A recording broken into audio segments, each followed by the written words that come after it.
Hello दोस्तों, आज हम लोग बोल्ट ग्रेड या क्लास के बारे में जानेंगे।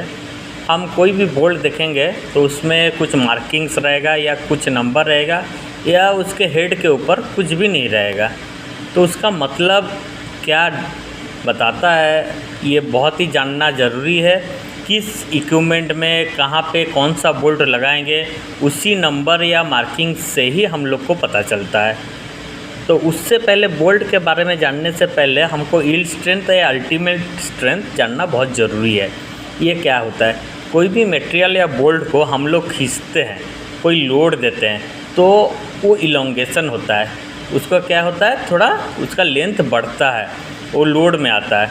तो एक पॉइंट में जाके ये हो गया यील्ड स्ट्रेंथ। एक पॉइंट में जाके इस लोड के बाद कोई भी लोड देंगे तो वो परमानेंटली वो लंबा हो जाएगा या डिफॉर्म हो जाएगा, मतलब उसके बाद वो ओरिजिनल पोजीशन में कभी नहीं आएगा।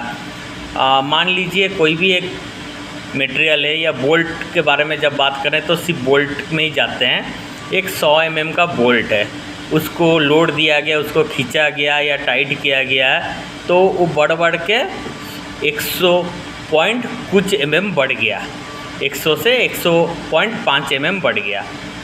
उसके बाद ये और लोड नहीं ले पाएगा। उसके बाद जब लोड देंगे वो 100.5 mm में ही रह जाएगा, समझे? नहीं तो उसके अगर 100.4 mm अगर बढ़ता है तो उसके बाद जब लोड हल्का करते हैं वो वापस अपना 100 mm पे आ जाएगा। मगर एक पॉइंट है, ये हम एग्जांपल के तौर में बताए हैं। वो कितना बढ़ेगा वो बोल्ट का मटेरियल के ऊपर डिपेंड करता है, बोल्ट का आपका क्वालिटी के ऊपर, कौन सा क्लास है, कौन सा ग्रेड है, उसके ऊपर पूरा बहुत कुछ के ऊपर डिपेंड करता है। इसीलिए वो एग्जांपल के तौर पे हम बता रहे हैं। तो एक पॉइंट में जाके ये जब अपने ओरिजिनल लेंथ पे वापस नहीं आएगा उसको बोलते हैं यील्ड स्ट्रेंथ। मगर फिर भी हम लोग और उसको टाइट करेंगे, वो डिफॉर्म तो हो चुका है ऑलरेडी, वो इलोंगेशन हो चुका है, मगर एक पॉइंट में जाके वो टूट जाएगा। जिस पॉइंट से वो टूटना चालू होगा इस पॉइंट के बाद वो बोलता है अल्टीमेट स्ट्रेंथ। ये होता है टेंसाइल स्ट्रेंथ, इसको बोला जाता है टेंसाइल स्ट्रेंथ। इसके बाद और लोड देंगे तो बोल्ट पूरी तरह से टूट जाएगा। तो यील्ड स्ट्रेंथ क्या हुआ हो गया, इसके नीचे हम लोग का बोल्ट का लोड जब हल्का करेंगे ओरिजिनल पोजीशन में आ सकता है। यील्ड स्ट्रेंथ का पॉइंट के बाद और ओरिजिनल पोजीशन पे कभी नहीं आएगा, ओरिजिनल लेंथ में कभी नहीं आएगा। और टेंसाइल स्ट्रेंथ या अल्टीमेट स्ट्रेंथ के बाद वो पूरी तरह से टूट जाएगा। तो उसी में डेफिनेशन में अगर इंटरव्यू में पूछा जाए तो क्या है यील्ड स्ट्रेंथ, क्या है टेंसाइल स्ट्रेंथ, ये बताइएगा। यील्ड स्ट्रेंथ है, it is the stress a material can withstand without permanent deformation और a point at which it will no longer return to original dimension.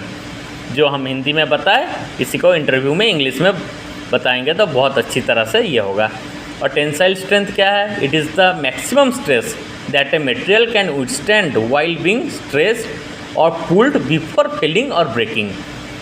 समझे? जब उसको स्ट्रेच किया जाता है या पुल किया जाता है उसके बाद टेंसाइल स्ट्रेंथ का जो पॉइंट है उसके बाद वो पूरी तरह से टूट जाता है। हम लोग एक्चुअल में आते हैं, अब मार्किंग पे आता है।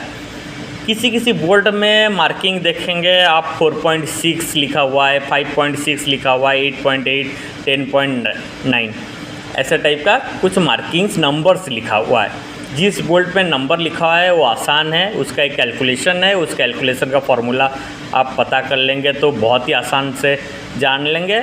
और जो ग्रेड है, जो इंच बोल्ट है, ये जो बोल्ट का क्लास जो बोला जाता है ये मैट्रिक बोल्ट में होता है। ये बहुत पहले मैट्रिक बोल्ट का हम पढ़ लेते हैं, फिर हम लोग ग्रेड में जाएंगे।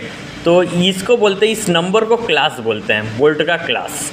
क्लास कितना है, 4.6 है, 5.6, 8.8, 10.9। तो ये 4.6 क्या है, इसका कैलकुलेशन हम लोग कैसे करेंगे? ये बस बोल्ट का टेंसाइल स्ट्रेंथ कितना है, यील्ड स्ट्रेंथ कितना है, यही बताता है। मतलब कितना लोड देने के बाद बोल्ट पूरी तरह से टूट जाएगा और कितना लोड देने के बाद बोल्ट अपना ओरिजिनल पोजीशन में वापस नहीं आएगा, वो बेंड हो जाएगा या डिफॉर्म कर जाएगा। तो ये जो पहला नंबर हम लोग 4 को पहले लेंगे, ये 4। ये 4 को 100 से मल्टीप्लाई करेंगे तो 400 मेगा पास्कल, MPa जो होता है मेगा पास्कल होता है। ये जो प्रेशर होता है, इतना प्रेशर इसका टेंसाइल स्ट्रेंथ है, इतना लोड ये ले सकता है, ये लोड होता है। ठीक है, टेंसाइल स्ट्रेंथ। तो ये पहला जो डिजिट है 4, तो ये बताता है टेंसाइल स्ट्रेंथ। अब 6 क्या है, ये बताता है यील्ड स्ट्रेंथ कितना है। ये जो टेंसाइल स्ट्रेंथ निकला 400, उसका 60%, 60%, 6 मतलब 60%। अगर 8 जैसे 8.8 में, तो इस इधर टेंसाइल स्ट्रेंथ हो जाएगा 8 × 100, 800 MPa, और 800 का 80% हो जाएगा यील्ड स्ट्रेंथ। तो हम लोग 4.6 का एग्जाम्पल लिए हैं। यील्ड स्ट्रेंथ कितना हो रहा है, 400 का 60%, 240 मेगा पास्कल हो जाता है यील्ड स्ट्रेंथ।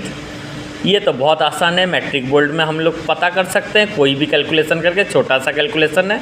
आप आते हैं इंच बोल्ट में, इसमें कोई नंबर नहीं लिखा रहता है, ऐसा कुछ मार्किंग्स दिया जाता है। ये जैसे इधर 1 मिनट, इधर 6 होता है, वो 1 2